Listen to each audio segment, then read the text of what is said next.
Welcome back. You are given the root of a binary tree and a number called target sum.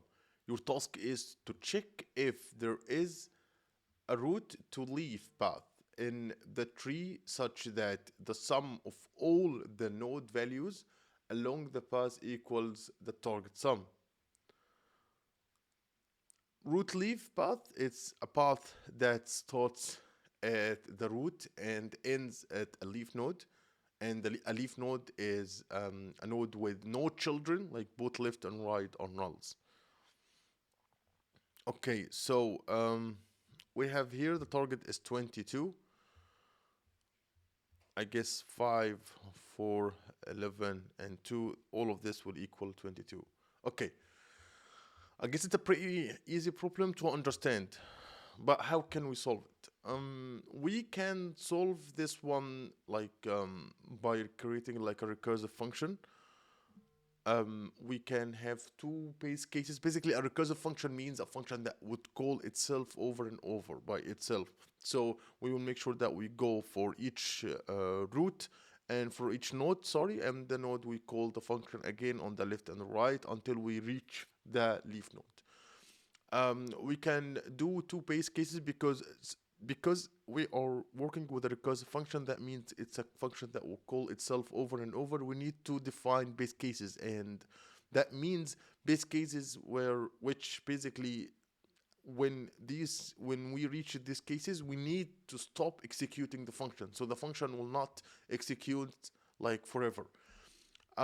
I guess we have two base cases. The first one, if if the tree is empty, like if the root is null or the node is null, we return false because there's nothing to pass. The other base case, if the current node is a leaf node, like both left and right are null, we check if the current nodes has the node's value equals the target sum. If yes, we return the true, otherwise we return false.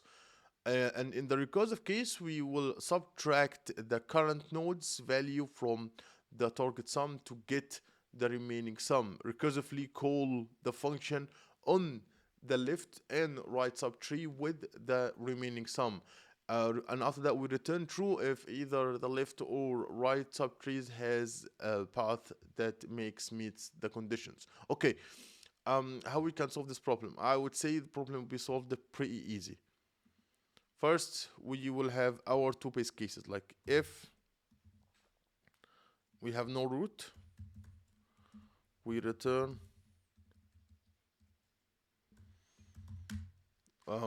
false, okay? And if there is no root dot left or root dot right, like if we reach a leaf node,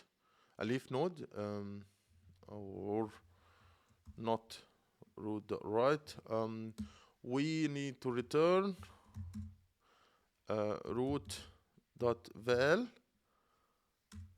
equals target. Basically, it will return a true or false. This one. Okay. In the recursive function, we have like const. We have remaining, and the remaining sum will equals the target sum minus root value. So we are memoizing the values, so we will not have to take them over and over. We could return whatever comes from this function again, and we do this on the right side and we do this on the left side. So it will be root the left as a new node or a new root, and we put the remaining here. And we could also return on the right as well. So we say, okay, we can do this on left, on right. It's pretty simple. What is a problem? Root.val. Let me see. Target. Oh, target sum, not target. Wrong answer. Why?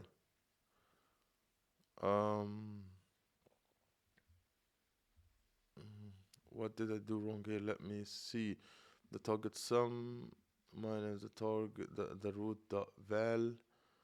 We have here, if there is no root dot left and there is no root dot light, we need to return root dot val equals, no, not or, and. Oh, sorry, because it should be a leaf node. So leaf node, there is no left and there is no right. Okay, so I hope this was an easy problem and describing things. I guess in the last 4 or 6 problems I only solve recursion problems, so it makes it easier for me and for you guys to understand recursive problems. So that's it for this video, and I hope you enjoy my solution.